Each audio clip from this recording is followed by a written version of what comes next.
Magandang umaga mga kasari manok. Welcome sa makabuluhang episode dito sa Kapihan at Sari Manukan with the Sari Manok Industry Champions.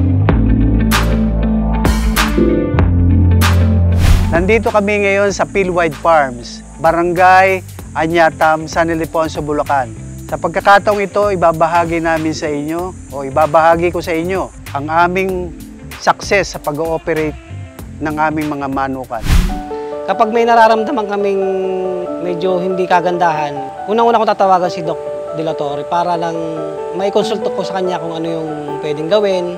Siyempre si Doc naman ang magme-medicate kung anong gamot naman yung ibibigay sa amin. Siya yung magbibigay ng hudyat.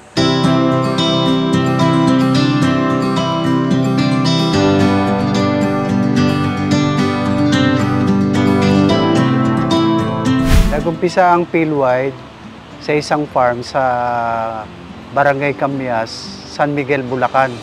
4 na building hanggang naging 5, hanggang naging 9 na building. Right now, nasa mahigit na kaming 1.5 milyon na population na nagpuproduce kami ng broiler chicken para isupply sa food chain ng mga Pilipinos.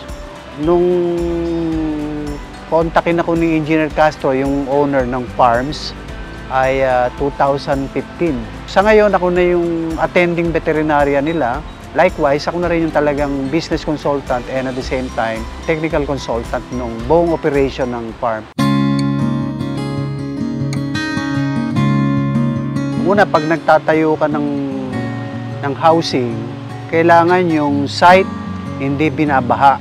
Pangalawa, yung design ng building dapat nakaayon sa changing climate, Malaking bagay kasi yon para ma-normal yung talagang required temperature ng mga manok, yung suitable na temperature, which is about 24 degrees. Sa challenges, number 1 yung tungkol sa quality ng sisiw. Yung pinaka-prime talaga yung maganda. Joel, ano pa ba yung napapansin mong challenges dito sa loob ng farm? Pagdating naman sa mga tao, kasi kung paano mo sila itrato, ganun din yung pagtrato nila sa alaga nila. Siyempre, unang-una dyan, kung paano mo sila turuan ng tama, unang-una yung mga pagdating sa operation, yung mga kagamitan, ituturo mo sa kanila yung paano i-operate yung mga kagamitan sa loob. Isa pa, yung tinatawag na changing climate. So, very erratic na. Kagaya ngayon, yung heat index natin maabot ng 42 degrees. Kapag may nararamdaman kaming medyo hindi kagandahan, unang-una ko tatawagan si Doc De La Torre para lang maikonsulto ko sa kanya kung ano yung pwedeng gawin. Siyempre si Doc naman ang magme-medicate kung anong gamot naman yung ibibigay sa amin. Siya yung magbibigay ng hudyat. Kailangan mabilis ang action, Pag nahuli ka ng tamang diagnosis at medication intervention, ay magkakaproblema ka talaga sa efficiency o yung tinatawag na growth performance. Pagpasok sa farm, unang-una yung biosecurity.